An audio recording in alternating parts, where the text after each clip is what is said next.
Assalamualaikum warahmatullahi wabarakatuh. Waalaikumsalam warahmatullahi wabarakatuh. Alhamdulillah rabbil alamin, wassalatu wassalamu asyrafil anbiya mursalin sayyidina Muhammadin wa alihi wasahbi ajmain. Kembali di podcast ke-6 kalau tidak salah. Hari ini kita kembali kedatangan bintang tamu karena ada bintang-bintangnya di atas neon banyak terang benderang. Kita hari ini tamunya ganteng. Waduh, artis Korea.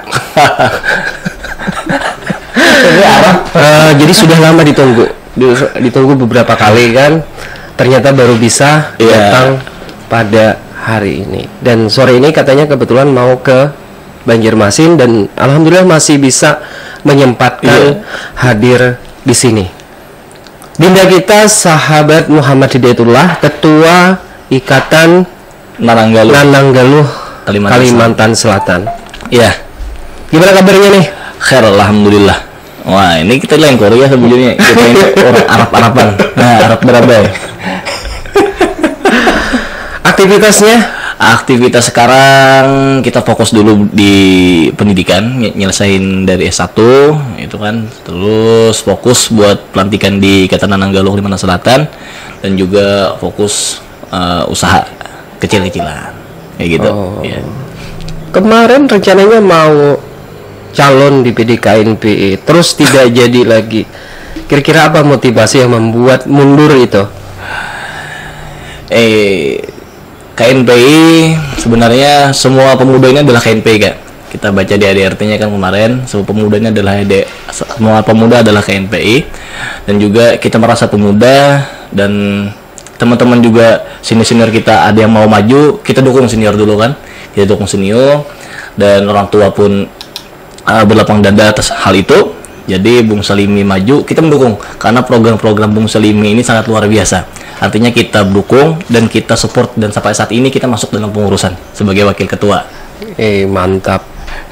Dan Salimi memang mencalonkan diri dari jalur pemuda atau KP Liga Nasdem. Ya. Nah, jadi memang masih selaras seiring dengan apa yang sebenarnya memang dicita-citakan dalam organisasi kepemudaan. Jadi kalau sudah KNPI kan tidak ada warna hijau, biru, putih, kuning, dan yang lainnya. Kenapa lebih memilih di Ikatan Nananggaluh ketimbang di KNPI? Nananggaluh ini kayak kita udah lahirnya dari tahun 2015. Artinya sudah 7 tahun lebih kita berkarya dan besar di sini. Kita sudah tahu seluk-beluk dan kita sudah tahu bagaimana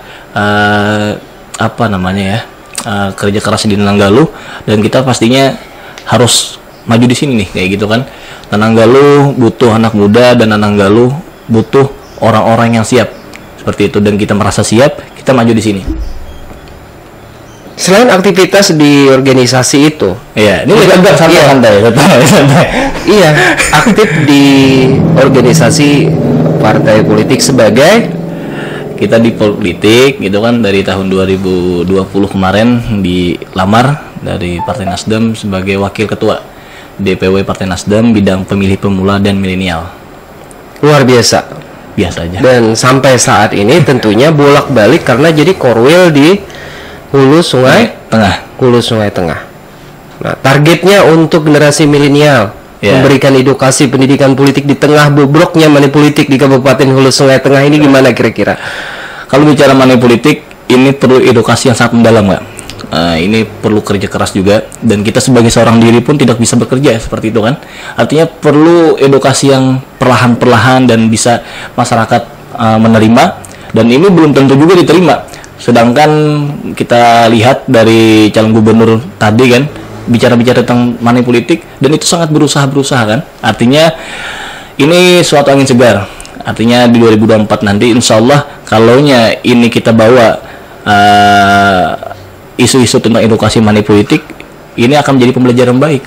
Artinya akan ada dampak positif juga, akan berkurangnya money politik di tempat kita ini. Dinda memiliki hubungan yang sangat luas dalam jaringan ketokohan yang mungkin sudah dipersiapkan untuk Pileg dan Pilkada 2024.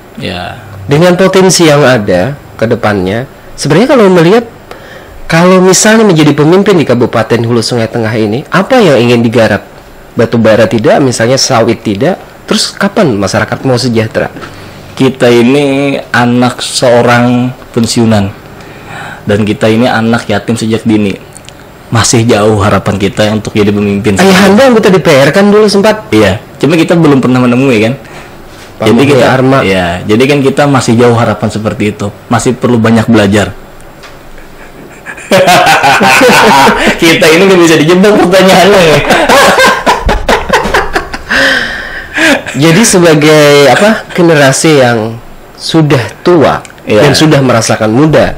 Nah, kalau Adinda kan generasi muda yang belum merasakan tua. Iya. Dulu kenal dengan almarhum. Iya. Ayahanda Muni Arma, beliau guru dan juga sekaligus tentunya tokoh yang menjadi panutan, termasuk aku di waktu itu beliau di PKB. Iya. Ada pola pergaulan di mana beliau begitu sangat menjaga hubungan dalam organisasi.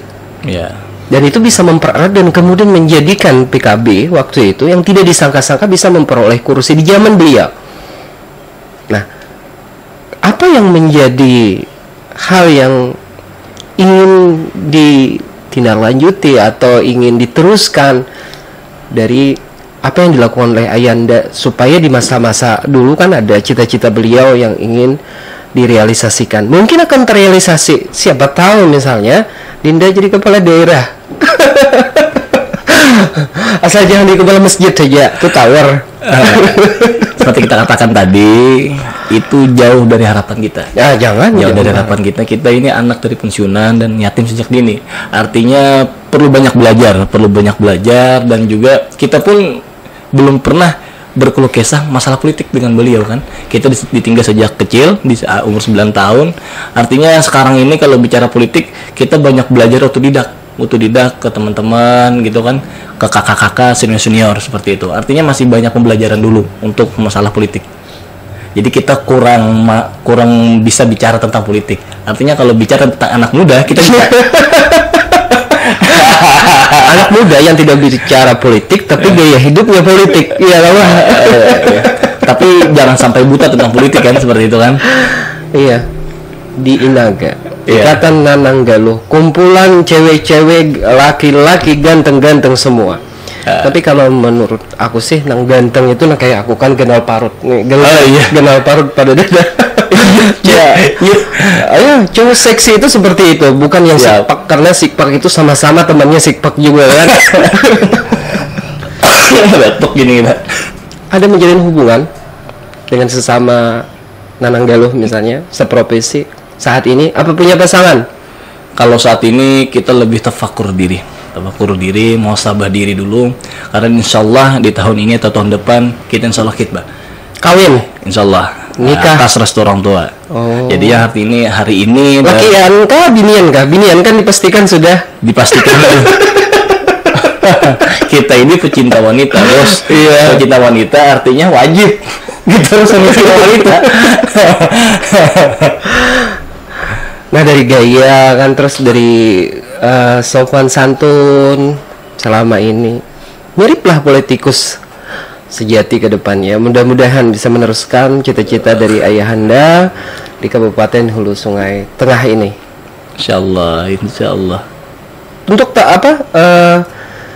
kembali ke ke organisasian kepemudaan di Kabupaten Hulu Sungai Tengah ini, apa potensi yang bisa dilihat dan bisa dikembangkan? Selain ku bilang tadi kan tambang dan sawit.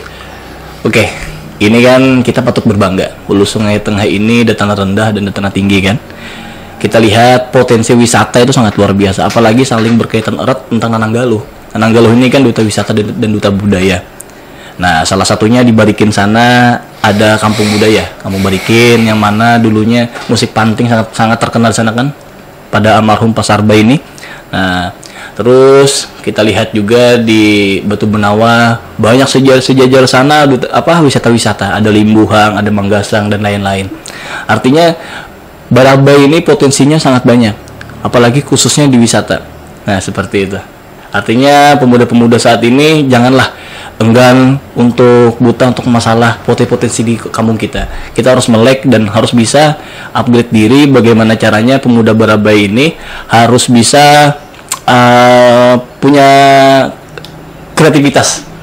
Nah, contohnya contoh ketua KNP kita itu sangat luar biasa tuh, membuka wisata baru. Iya. Itu potensi sangat luar biasa. Apalagi wisata di sana kan kalau dibina dengan orang yang tepat, itu insya Allah akan jadi bagus. Apalagi relasi-relasi beliau itu bisa kita manfaatkan untuk memanfaatkan wisatanya untuk semakin baik. Nah, itu seperti itu, Kakak.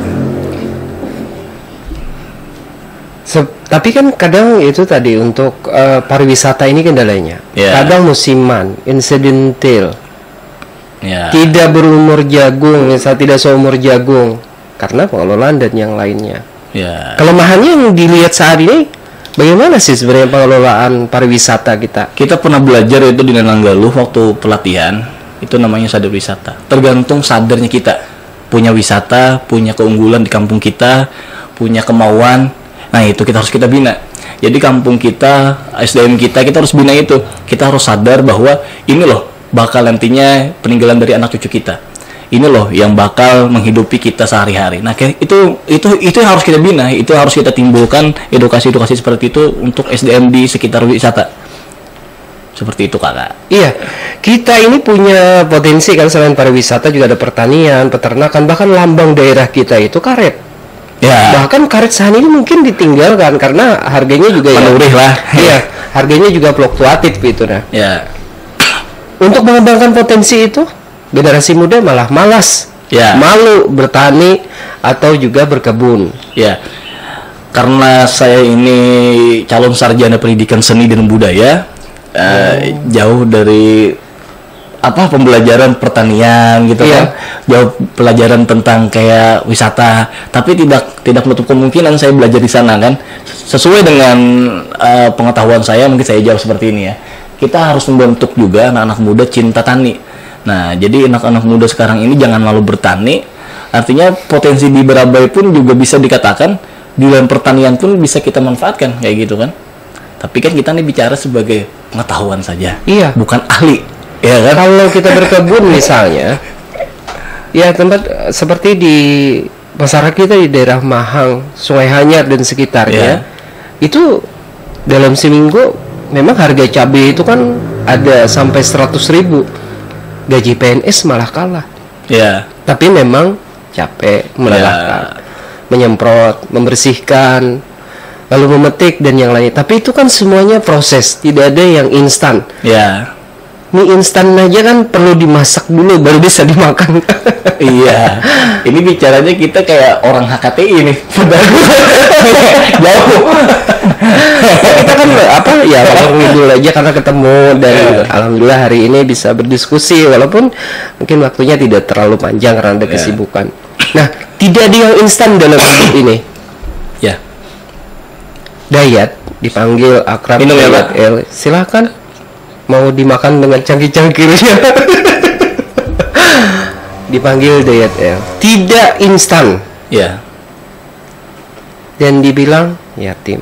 Mungkin secara finansial tidak akan bisa jadi ketua Inaga, tidak akan bisa kuliah, atau menggapai impian-impian yang katanya mau beli BMW kah, Lamborghini kah di tahun ini.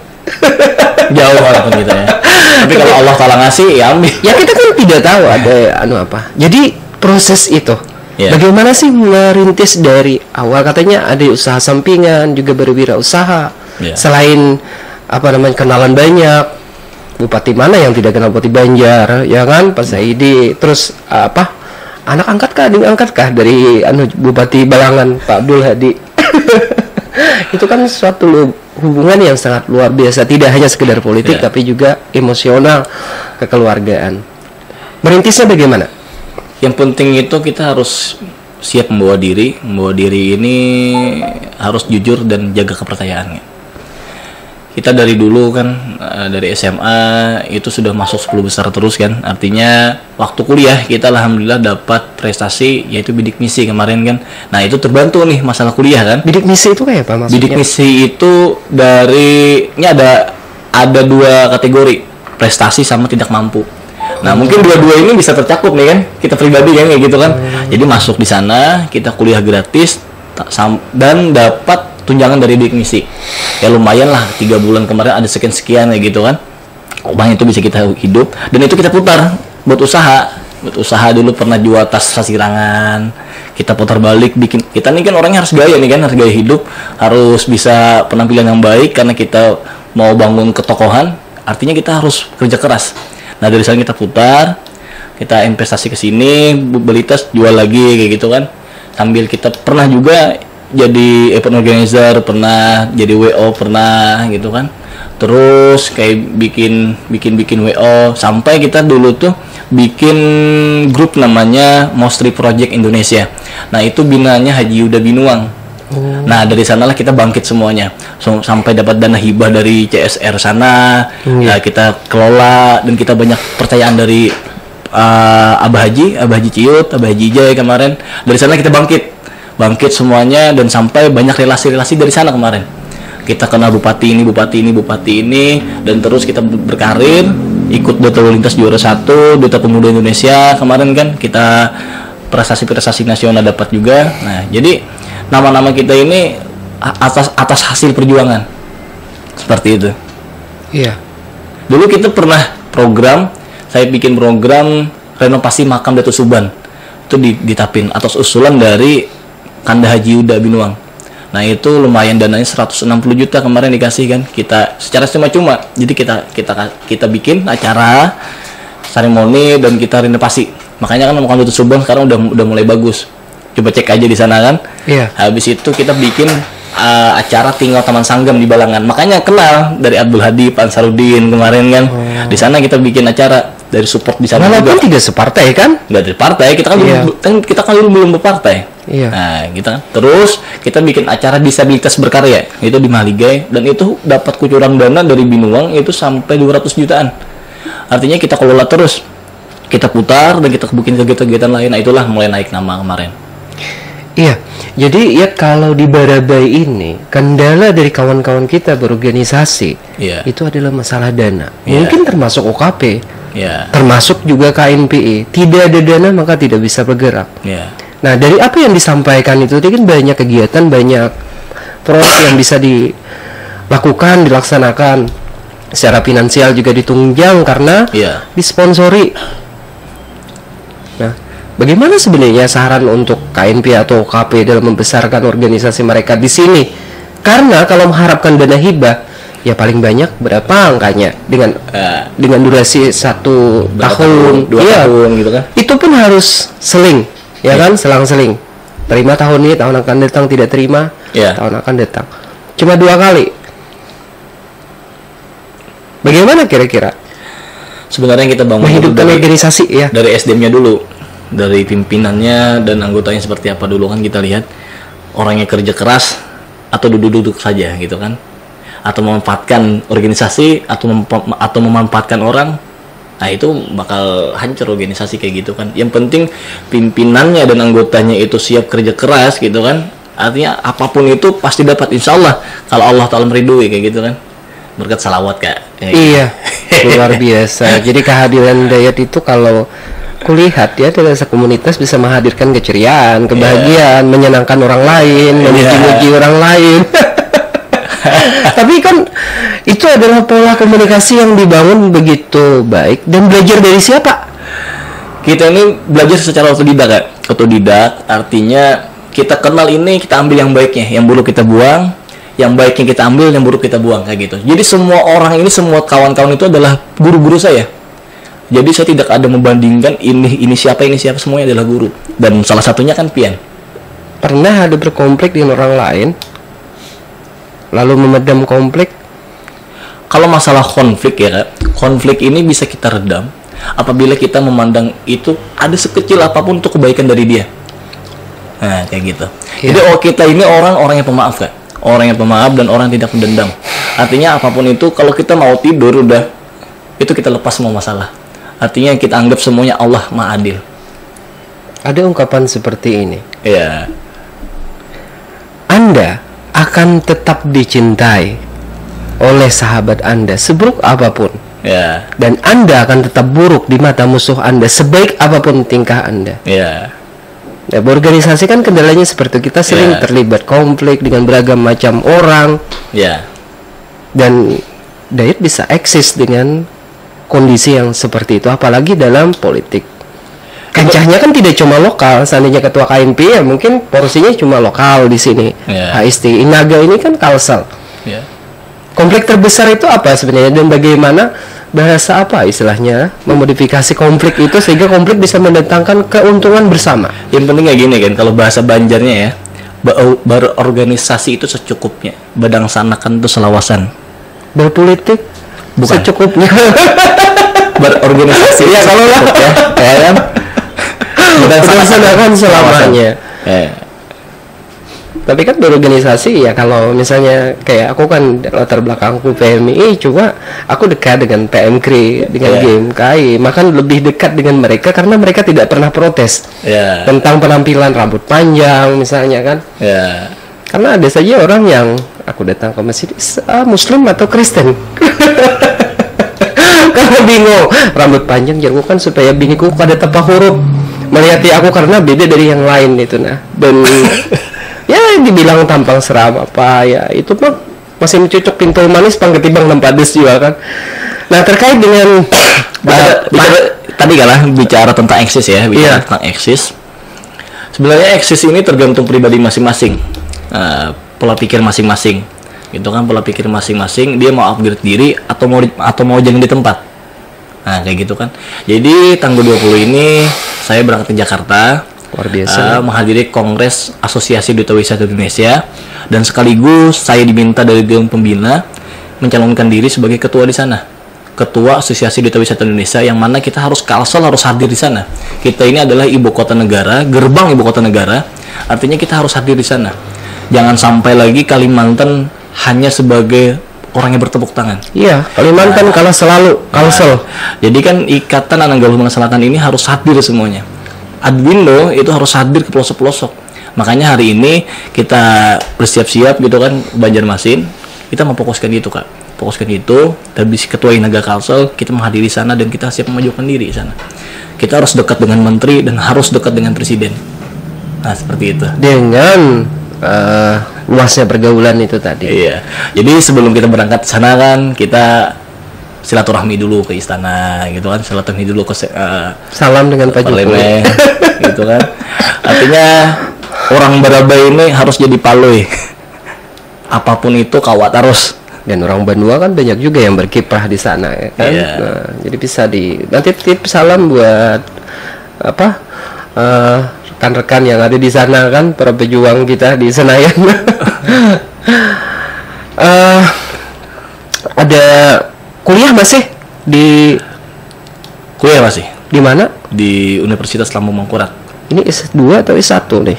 Sebenarnya kita ini masalahnya adalah kuliah. Makanya kita malas. Ya, kita kembali di sini kan. Setiap orang itu ada kelebihan dan ada kekurangan. Mungkin di sinilah kekurangan saya dan yang ditutupi oleh prestasi saya. Nah, gitu kan. Tapi tidak menutup kemungkinan tahun ini, bulan ini kita harus beres. Ini sudah tinggal sida akhir. Jadi minta doanya. Kalau orang aktivis itu memang kuliah harus lawas, harus lama. Kita mau lanjut S2 insyaallah dulu. S2 ya Allah. S1 idealnya 3,5 tahun. Terus S2 idealnya 2 tahun ya kan. Profesor seumur hidup.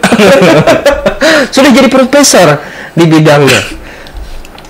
Tapi terbilang usia muda kan sekarang untuk masuk ke bidang-bidang kayak seperti ini kan. 23 tahun. Pergaulan Dayat di Banjarmasin, di kota besar yang syarat dengan dunia malam, dengan hiburan, narkotika ya kan, minuman, para gadis dan sebagainya. Bagaimana menjaga agar tidak terjerumus itu? Dan memang tidak ada ciri-ciri terlihat bahwa menggunakan narkoba, inek misalnya. Luar biasa. Jadi kepribadian kita ini dan hakikat diri kita ini harus didasari dengan iman. Nah, kalau iman kita ini kuat dan kokoh, insya Allah terjauhkan dari hal-hal seperti itu. Karena kita ingat, kalau orang tua ridho, insya Allah berkah dan karya kita semakin bagus. Seperti itu aja. Saat ini ibunda masih Masih ada. cuma ayahanda yang Ayahanda sudah dari kecil. mendahului. Ya. Jadi dalam kehidupan ini kan kita banyak menghadapi kendala, rintangan dan sebagainya. Yang paling diingat prinsipnya ketika kita jatuh misalnya, terperosok dalam satu masalah. Itu apa sandarannya? Kan mungkin dalam kehidupan tidak selamanya mulus kan, tidak tertawa-tawa terus, pasti ada tetes air mata dalam perjalanan karir dan hidup Dayat. Sebagai seorang sosok yang dilihat saat ini sangat ceria. Ada 2 warisan dari orang tua saya sebelum meninggal gitu kan, pesan. Nah ini kita bawa sampai akhir hidup saya gitu kan. 2, penyabar dan pemaaf. Itu. Jadi ketika kita jatuh, kita ingat dengan pesan itu, penyabar dan pemaaf. Artinya kalau kita jatuh kita harus sabar gitu kan. Kalau ada masalah kita harus pemaaf. Jangan sampai banyak musuh dan jangan sampai kita selalu mikirnya, waduh ini mungkin nggak ada atau gimana.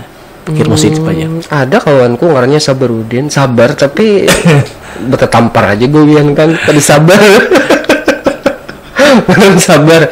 Ya macam-macam lah tuh kayak. Jadi sabar dan pemaaf. Jadi dua hal yang menjadi pegangan terhadap persoalan-persoalan hidup yang dihadapi.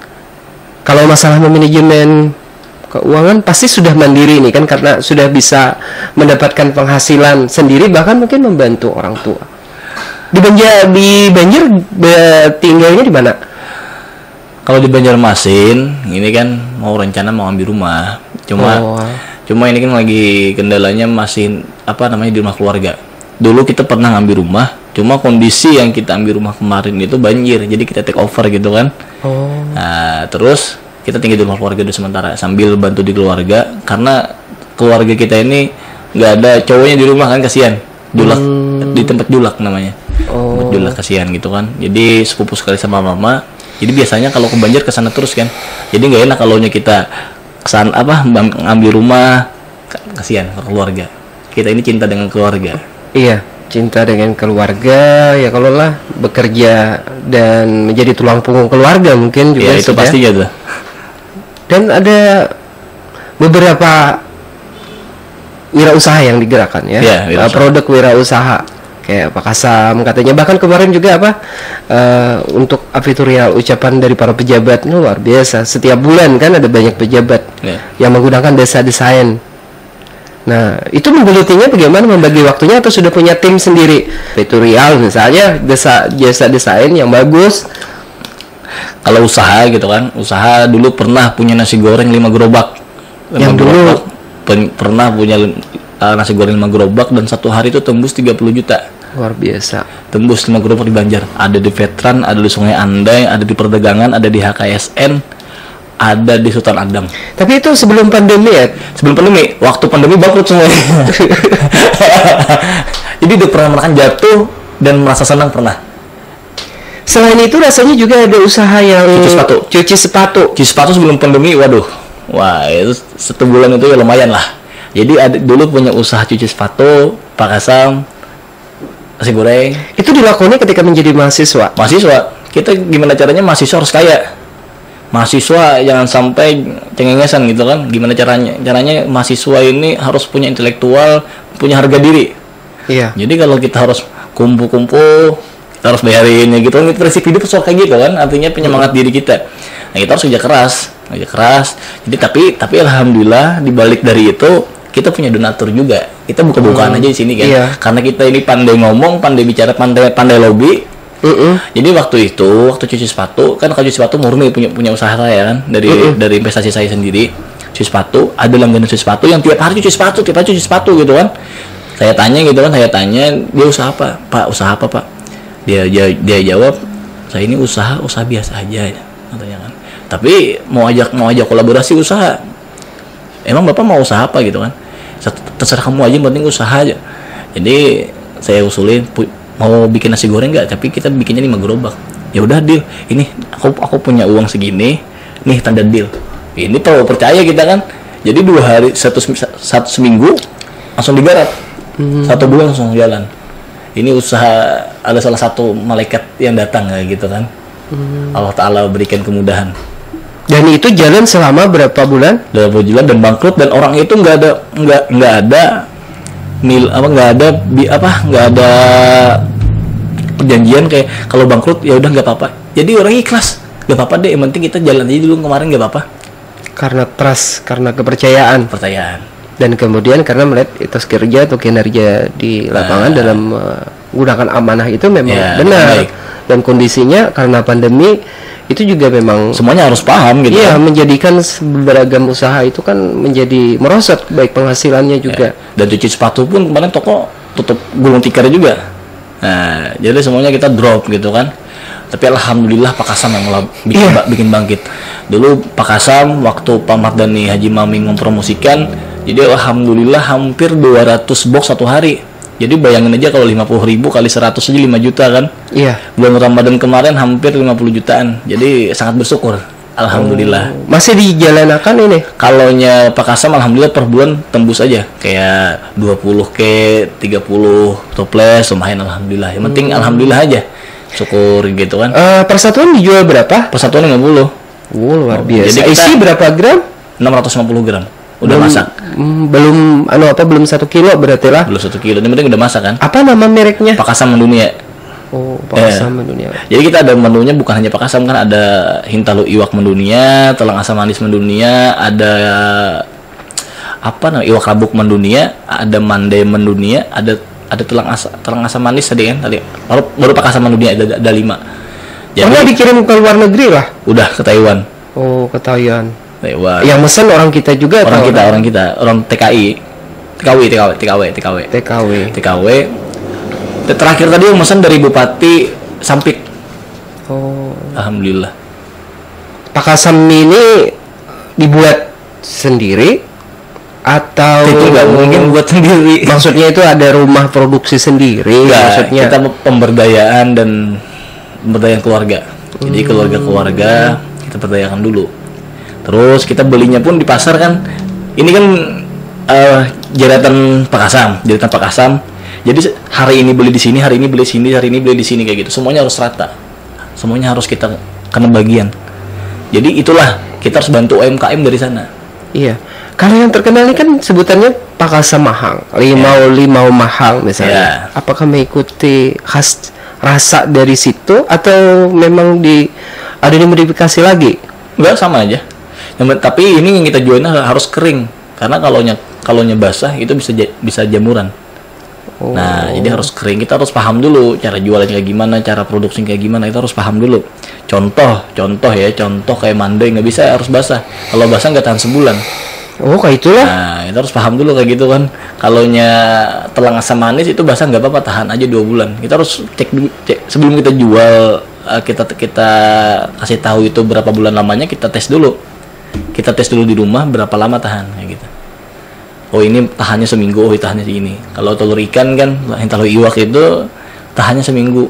Itu harus dipanasin lagi. Pernah ya berusaha nih bangkrut atau modalnya kalau banyak hilang? Kalaunya usaha duit sendiri itu bangkrut nggak pernah. Kita ini selalu ada donatur terus. Dia alhamdulillah Allah Ta'ala maha baik berkat salawat. Iya. Doa dan ikhtiar, kerja keras, kerja cerdas, ditambahi kerja culas. Kalau anak culas, tapi kan ada 2 lagi kan, yang buat kehidupan kita ini bisa dikatakan karirnya bagus. Ada apa? Garis tangan dan campur tangan. Oh, iya. Garis tangan dan campur tangan. Iya. Luar biasa falsafahnya lah. Iya. Bagi mereka nih, kalau misalnya dalam generasi muda kita ini kan mau merintis usaha, wirausaha, mana bagusnya bekerja sendiri? Kalau dari tutur diet tadi kalau lihat kan banyak dilakukan sendiri, kemudian tetap dalam koordinasi, dalam artian ini usaha sendiri. Ya.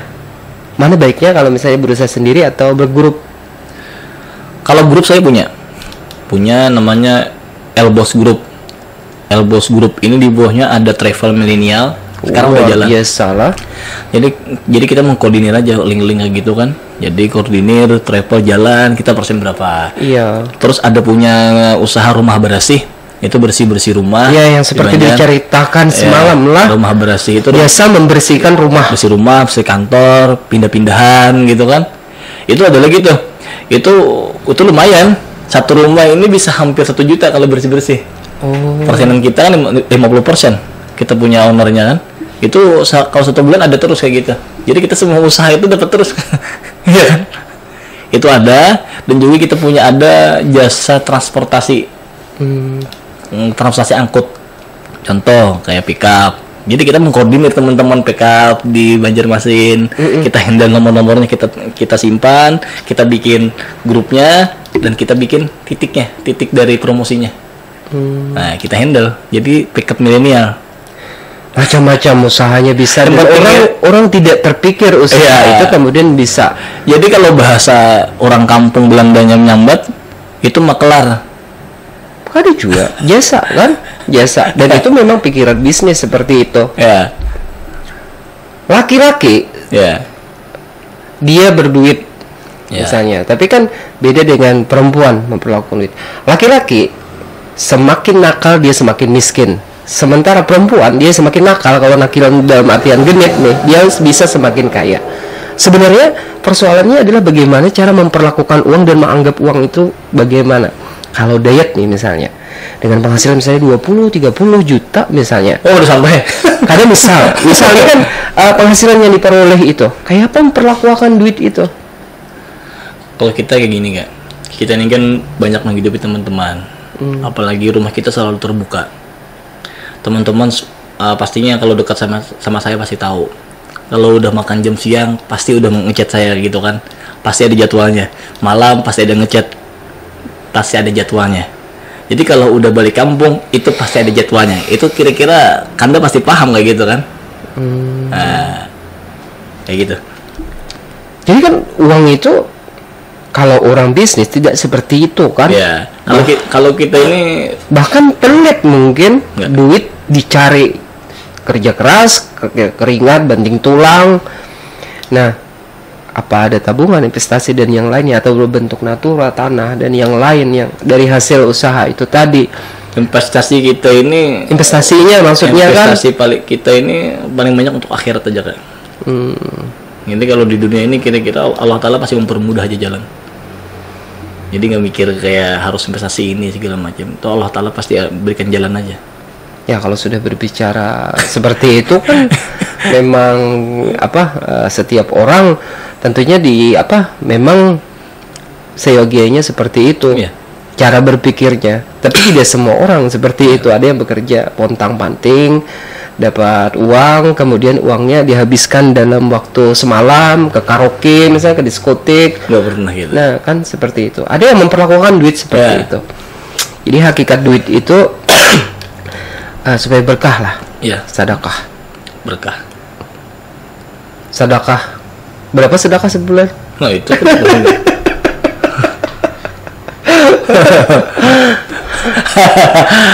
pergaulan dengan alim ulama. Tapi ideal aja orangnya bungas, pakaiannya muslim kan. Tapi kan pasti ada juga nih sekat-sekat tertentu. Bagaimana cara bergaul selain memang Adinda ini kan sopan orangnya. Adinda dekat dengan beberapa habib dan ulama, dan ini sangat sangat bagus dalam pergaulan, dalam karir, dan juga tentunya di organisasi. Itu sudah ketentuannya sebenarnya. Kemudian kita harus dekat dengan ulama dan para guru-guru.